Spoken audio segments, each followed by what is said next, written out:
बंदर बाबू का हादसा। एक शहर था जिसमें जानवर इंसानों की तरह जिंदगी गुजारते थे। वहाँ एक बंदर था जिसका नाम बाबू था। बाबू एक मशहूर इंश्योरेंस कंपनी में ऑफिस क्लर्क की नौकरी करता था। वो रोज सुबह नहा धोकर सूट पहनता, चश्मा लगाता और अपनी छोटी सी ब्रीफ केस उठाकर साइकिल पर ऑफिस रवाना हो जाता। उसकी बीवी मीनू एक निहायत प्यारी और वफादार बंदरिया थी।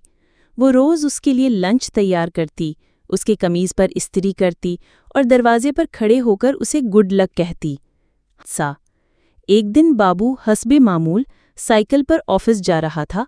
सड़क पर रश कुछ ज्यादा था। जैसे ही वो एक मोड़ पर मुड़ा, एक तेज रफ्तार रिक्शा आ गया जिसका ड्राइवर एक खच्चर था जो मोबाइल पर बात कर रहा था। बाबू को बचने का मौका न मिला और जोर से जमीन पर गिर पड़ा। उसकी बाह में चोट आई और टांग में फ्रैक्चर हो गया। किसी राहगीर ने उसे अस्पताल पहुंचाया। जब मीनू को फोन पर इत्तला मिली तो उसका दिल धक से रह गया। वो फौरन अस्पताल पहुंची। बाबू होश में था मगर तकलीफ में था।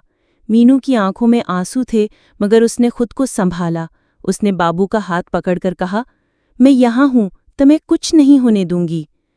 अगले कई दिनों तक मीनू ने उसकी दिन रात खिदमत की। उसने उसके लिए नरम नरम केले और सूप तैयार किया, उसके जख्मों पर मरहम लगाया, उसे मज़ाहिया कहानियां सुनाईं ताकि उसका दिल बहला रहे।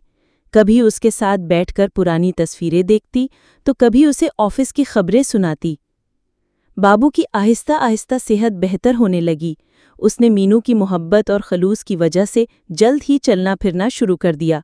ऑफिस वालों ने भी उसे हीरो ऑफ द वीक का खिताब दिया क्योंकि हादसे के बावजूद वो ऑफिस का काम लैपटॉप पर करता रहा।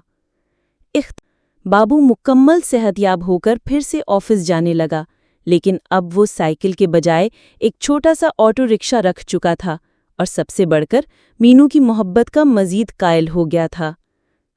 मोहब्बत और खलूस के सामने कोई भी जख्म ज्यादा देर तक नहीं रहता।